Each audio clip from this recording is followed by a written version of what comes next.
Bismillahirrahmanirrahim. Assalamualaikum warahmatullahi wabarakatuh. Berjumpa lagi kita dalam channel saya.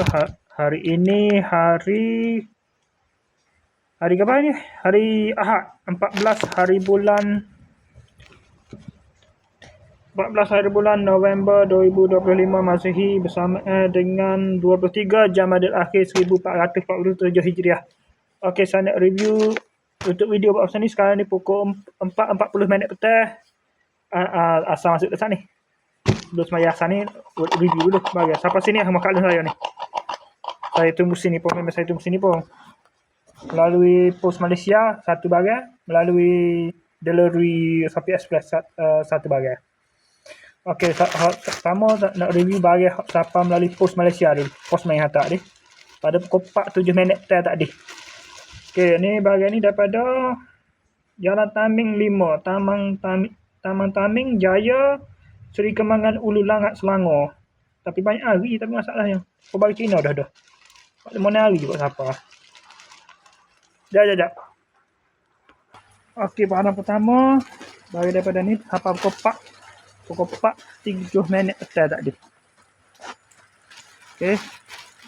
Ni bagi daripada ni apa? Melalui pos main atas. Melalui pos Malaysia lah atas. Pos main. Sunglass.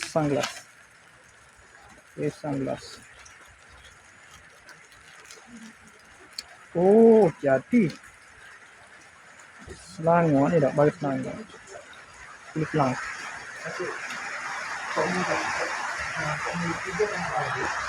Okay. Pada. Okay. Ada tu saja untuk ni. Jap. Okey, bahagian kedua pula daripada mana? Cina ni tak ni. Logistic Sorting Hook, Si New Yi Street, Mai Yuan Village, Champion Town, Dongguan City, Cina. Ada Cina.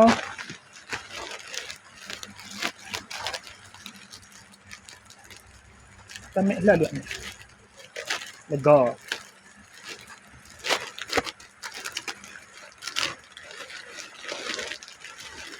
Ya. Oh, tepik sini. Oh. Ya, jatuh. Kau ni jatuh. Nektar dengan kau ni dah ni. Calik dia ni.